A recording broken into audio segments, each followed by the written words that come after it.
La Haye, 13 août 2012, place Malevelte. Nous sommes à 200 mètres des bâtiments de la Cour pénale internationale. Comme le 18 juin dernier, ils étaient cette fois un peu plus de 2000 à faire le déplacement depuis plusieurs pays d'Europe et d'Afrique pour exiger la libération du président Laurent Gbagbo. Dans le jardin Malevelte, ils campent depuis 3 jours, et ce, malgré le nouveau report de l'ouverture de l'audience du président Laurent Gbagbo. Tout a été prévu pour la circonstance. La police hollandaise était aussi là, droit dans leurs bottes. Ils ont chanté, prié, dansé, mais aussi dénoncé. Lundi 13 août 2012, 11h30. Celui qui ouvre le bal n'est pas un inconnu du crachoir. Zab Crasso, le représentant exclusif de Charles Blé Goudé, n'a pas voulu se faire compter l'événement.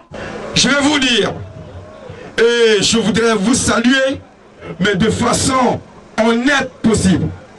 Parce que la mobilisation que nous avons entamée depuis pratiquement 2 ans est en train de porter. Et cela est à votre honneur. Lorsque, par des manigances internationales, avec l'implication de la fameuse communauté internationale, le président Laurent Gbagbo, le président légalement élu de la Côte d'Ivoire, a été kidnappé pour être porté ici à La Haye, la mobilisation que vous avez entamée n'a pas faibli. N'a pas faibli parce que nous avons le droit et la vérité avec nous. Je voudrais appeler l'artiste Maëli Ba pour nous entretenir comme ça. Tu connais Sankara? Non, mon cher Madegue. Maëli Ba n'est pas qu'une chanteuse. Elle fait partie de ces fils et filles de Diokoué dont le cœur saigne parce que tués par milliers depuis l'arrivée d'Alassane Dramane Ouattara au pouvoir en Côte d'Ivoire. Et elle est là et a un message au nom de tous les artistes résistants. Nous sommes des êtres humains. Avant d'être artiste, on vient de quelque part. Et quand ce quelque part est touché, là on enlève la veste d'artiste et on devient un patriote de ce pays-là.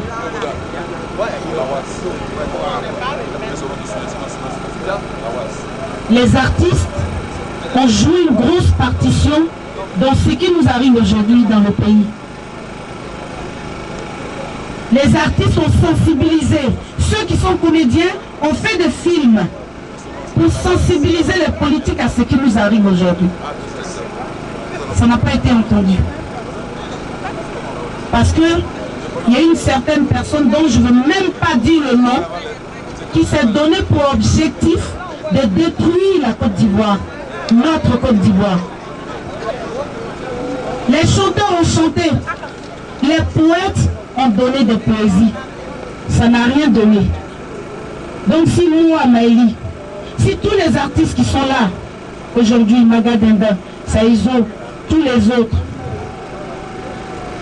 si nous sommes encore dans ce combat depuis bientôt 2 ans, parce que octobre, ça va nous faire 2 ans, ce n'est pas de plateau de scène que nous cherchons.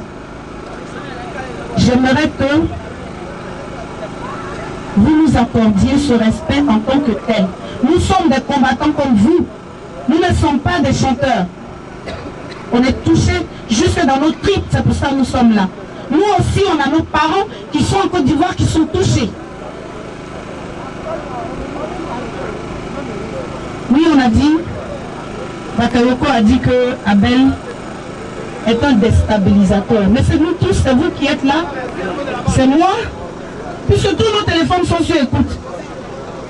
Je n'ai jamais vu ça dans le monde où quelqu'un cherche à être président d'une république, il arrive et son problème c'est de mettre les téléphones, de mettre ses compatriotes sur écoute. Je n'ai jamais vu ça. Les artistes ont beaucoup à perdre parce que nous avons exposé nos carrières. Nous exposons aussi nos parents. Parce que c'est pas pour nous lancer des fleurs. Je le dis avec humilité, que nous passons à la télé, nous passons partout, nous luttons. Ce monsieur qui est là, ça fait depuis 2002, quand on a fait Victor Hugo, ambassade de Côte d'Ivoire. On l'a fait. C'est pas aujourd'hui qu'on a démarré, nous. Ce n'est pas en 2010 qu'on a démarré. Donc, de grâce, quand on est dans ce combat, qu'on arrive, on se déplace, on laisse nos enfants aussi comme vous. Et on vient. Mais nous, quand on n'est pas dans ce cocon d'artistes, chanteurs, je ne veux pas qu'on me reconnaisse en tant que tel. Quand quelqu'un se réveille un matin, qu'il décide de rentrer dans un camp de réfugiés et de brûler tout le monde, là je ne suis plus artiste. Je suis une femme qui est meurtrie. Je suis la fille qui vient de Djokwe, qui vient de Bangolo, qui vient de Giglo, qui est meurtrie. C'est pas une artiste qui est devant vous. Quand quelqu'un se couche, qu'il médite, qu'il se dit, je vais me réveiller, là où même ils sont cachés, je vais aller les trouver là-bas pour les exterminer. En ce moment, moi, Maëlie, je ne suis pas une chanteuse. Je ne suis pas une chanteuse. Un cri de douleur qu'elle exprimera autrement et d'un point levé.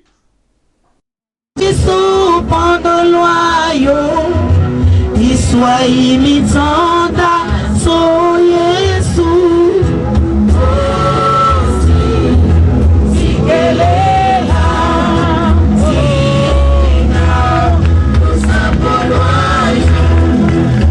Kosi Sikeleli Afrika Alupaka nisu Pondolayo Iswai mitanda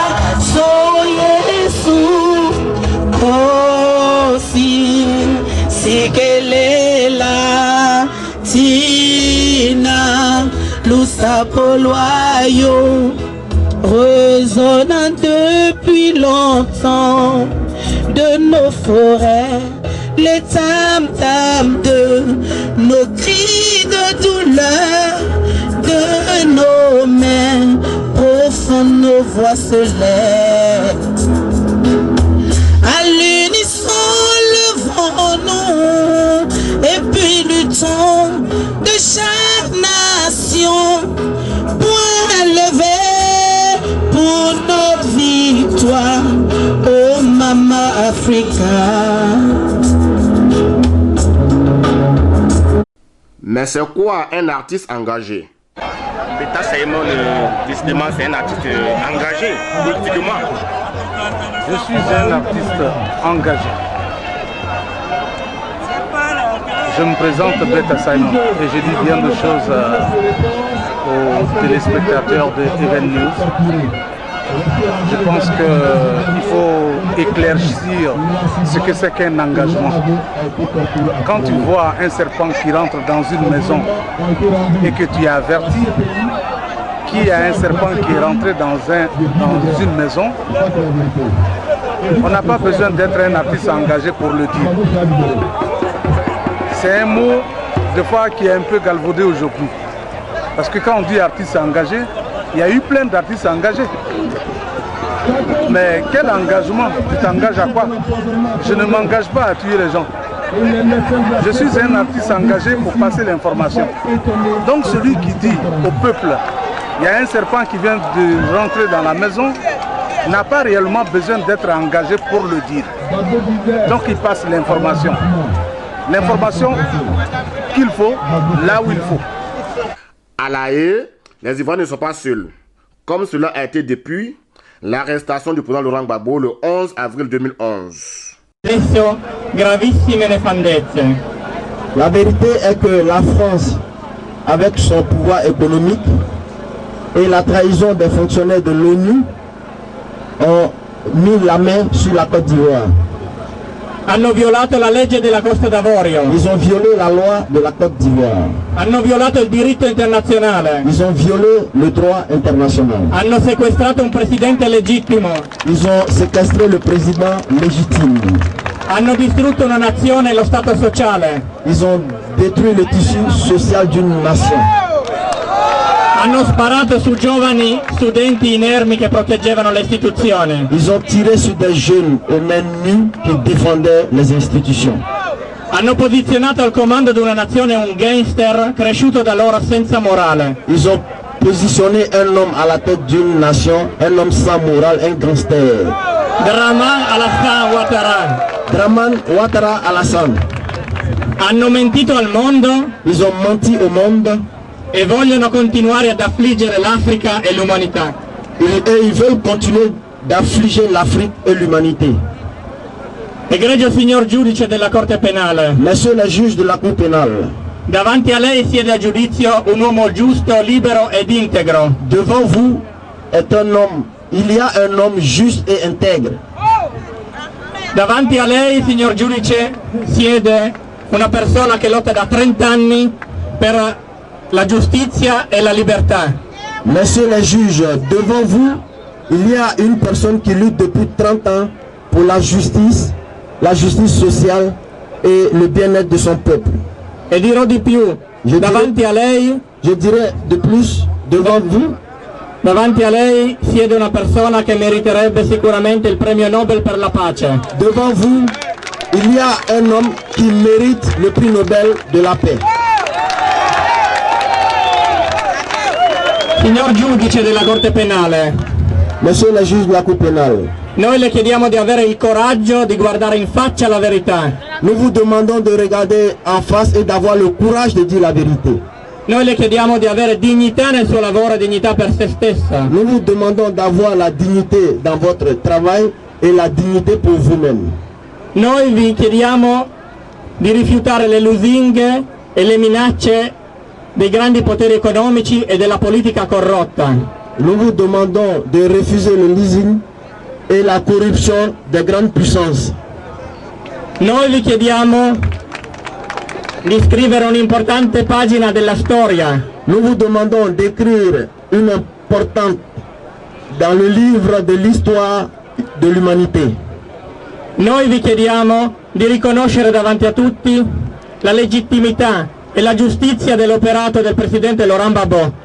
Nous vous demandons de reconnaître la justice dans l'œuvre pour la paix du président Laurent Gbagbo. Cet enfant digne de la Côte d'Ivoire, je ne vais pas trop parler de lui parce que nous le connaissons, le Seigneur qu'en annonçant son nom.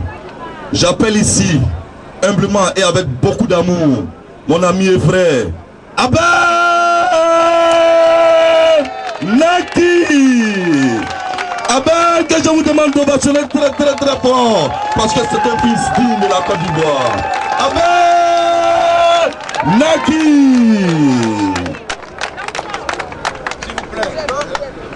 Je voudrais vous saluer. Est-ce que vous êtes là? Est-ce que les Africains sont là? Je suis très content parce que cet après-midi, toute l'Afrique est réunie sur cette place.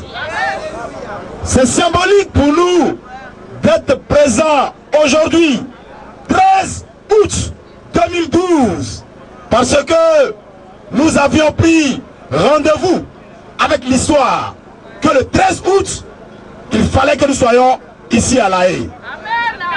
Alors je voudrais saluer la présence de tous les Ivoiriens, de tous les Africains qui se sont déplacés de par toute l'Europe. Mais en particulier, je voudrais saluer les Ivoiriens qui sont venus tout droit de la Côte d'Ivoire pour soutenir Laurent Gbagbo. Ils sont nombreux, qui sont venus spécialement de la Côte d'Ivoire. Les filles Moloko, elles sont là. Madame Don, elle est là. Et il y a aussi d'autres doyens qui sont venus d'Abidjan. Et il faut les saluer.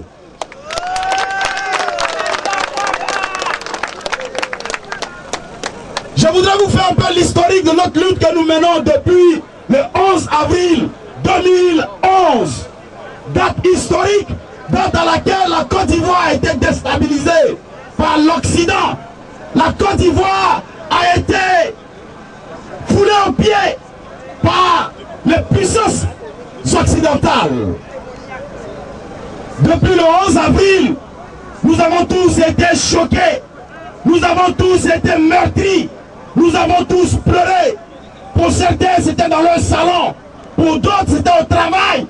Mais pour nous, lorsque nous avons appris cette nouvelle, nous nous sommes dirigés directement sur les Champs-Élysées, car c'est là-bas que ceux qui ont commandité le coup sur la Côte d'Ivoire habitaient.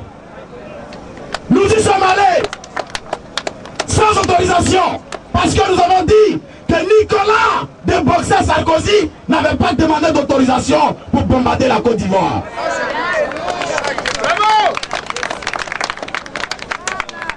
Et nous avons manifesté ce jour-là. Oh, je me souviens de ces pauvres dames qui ont été maltraitées, qui ont été gazées.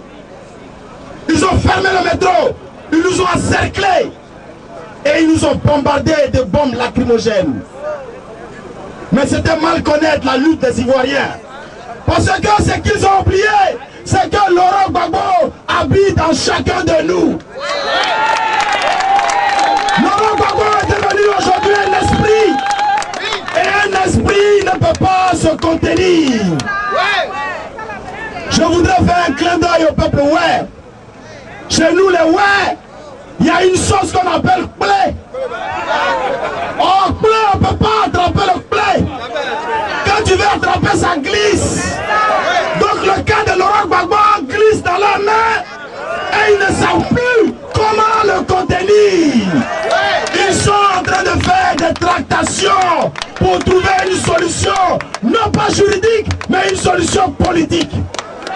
Or, la solution politique aujourd'hui, c'est que le président Laurent Gbagbo soit libéré. Voilà la solution politique que nous leur donnons. Parce qu'ils ne sont pas bien formés en politique. Et nous, nous sommes formés en politique. Le seul point, le seul acte politique mondial qui pourra faire que l'Occident pourra préserver ses biens en Afrique, c'est la libération du président Laurent Gbagbo.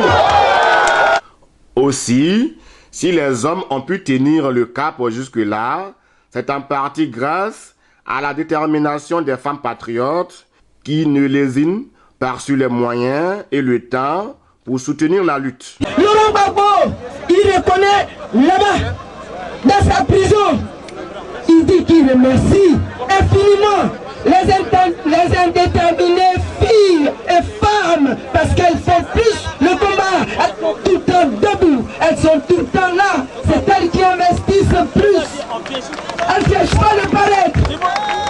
À part quelques-uns de nous, tels que moi, Topo et le reste, il n'y a aucune qui vient se réclamer, faire de la politique, dépenser, perdre son temps, quitter son boulot. Nous sommes lundi.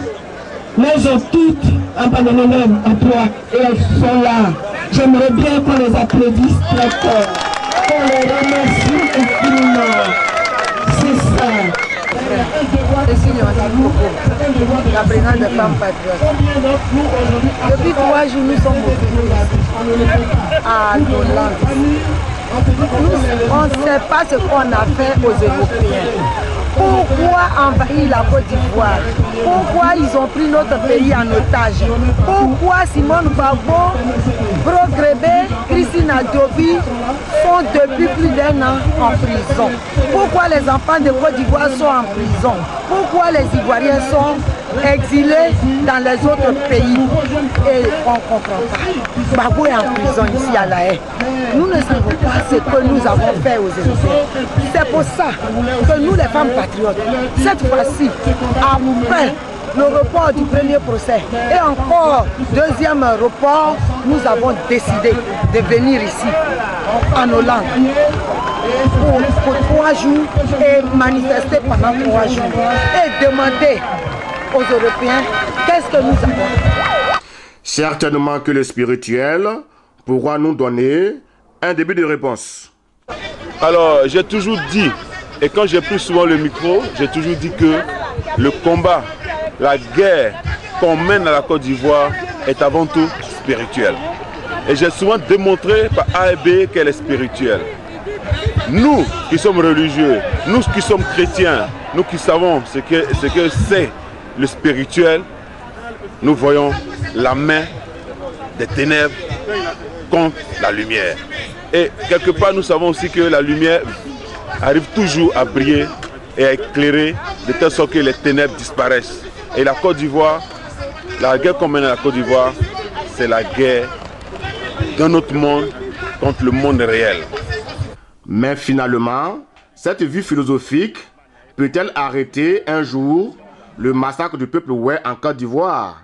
Ou bien c'est de la détermination des hommes et femmes de Côte d'Ivoire et surtout du peuple Oué lui-même que partira la libération de l'Ouest, sinon de la Côte d'Ivoire? Je voudrais d'abord, en tant que fils de la région de l'Ouest, remercier les initiateurs des différentes marches qui s'effectuent matin, midi et soir sur le sol occidental.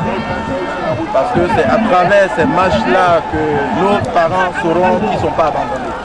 Ça, c'est déjà un premier mot que je tenais à prononcer. Maintenant, en ce qui concerne le régime Ouattara, je vais vous dire que j'ai été choqué quand j'ai vu Diokoué brûler. Mais en même temps, je me suis dit non, que le régime n'est pas à la hauteur de ce qu'on appelle la politique. Vous voyez?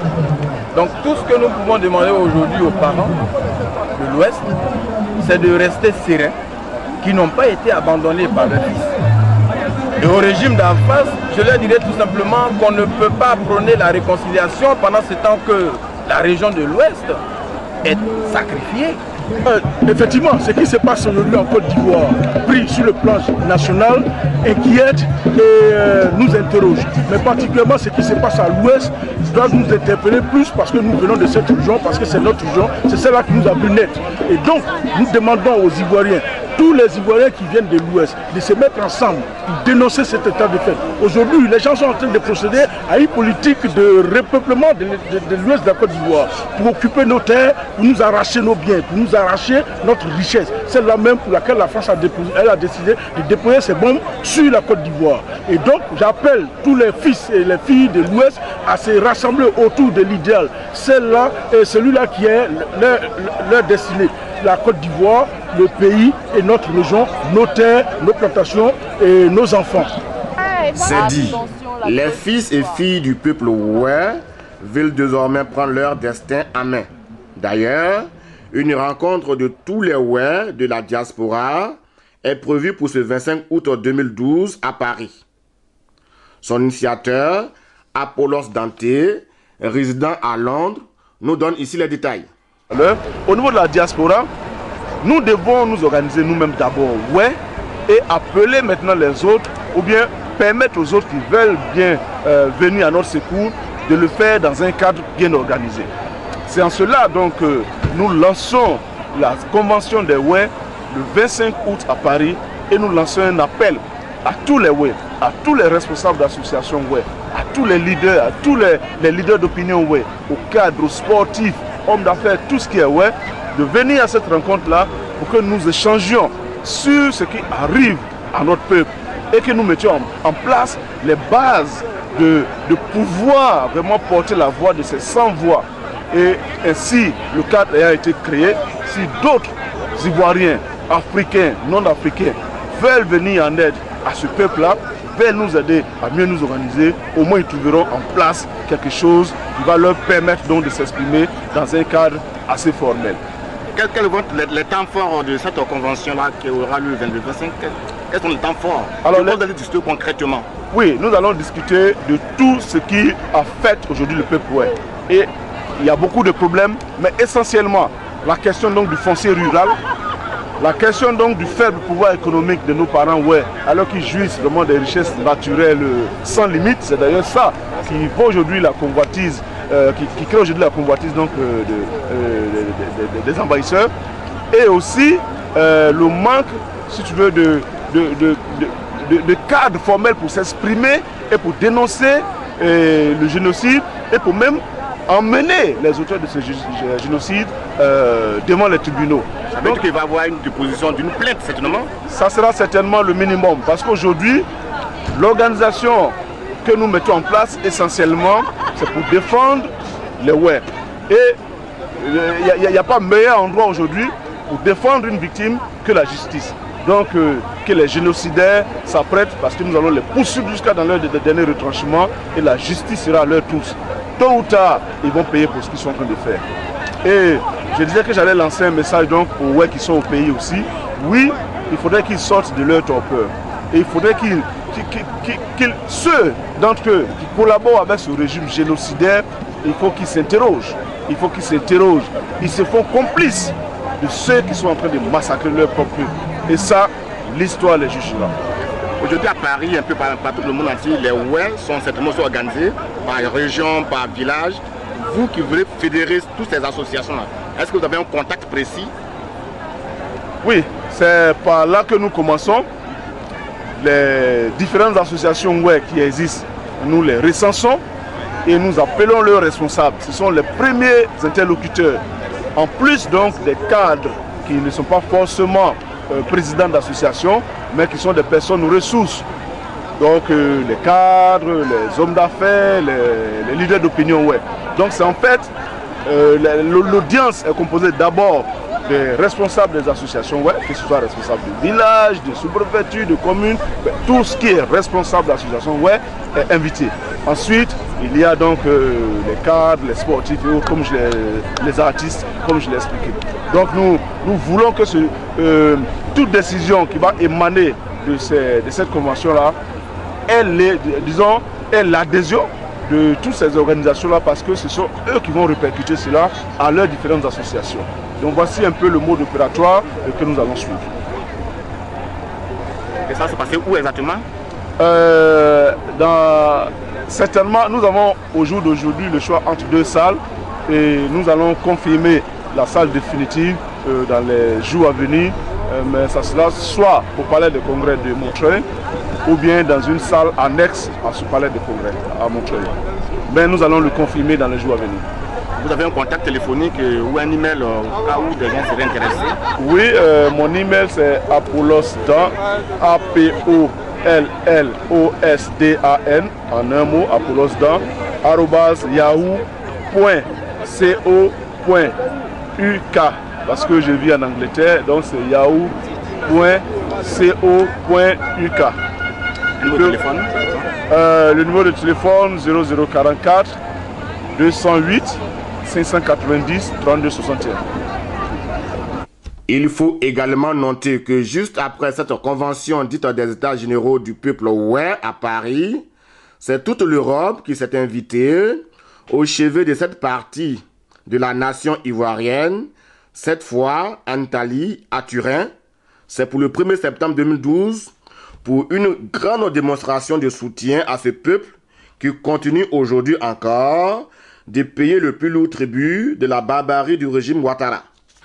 Une mobilisation qui, à n'en point douter, sera une fois de plus pilotée par le CEPAD, entendez, Comité de pilotage des actions de la diaspora. Le CEPAD, c'est le comité de pilotage des actions de la diaspora, la structure qui a pris la responsabilité sur elle de rapprocher toutes les autres structures un peu dispersées dans les différents pays pour organiser de manière coordonnée la résistance de la diaspora. C'est elle donc qui nous amène parfois ici à La Haye, parfois en France, avec toutes les structures unies pour mener le combat que le président Gbagbo a initié depuis plus de 30 ans.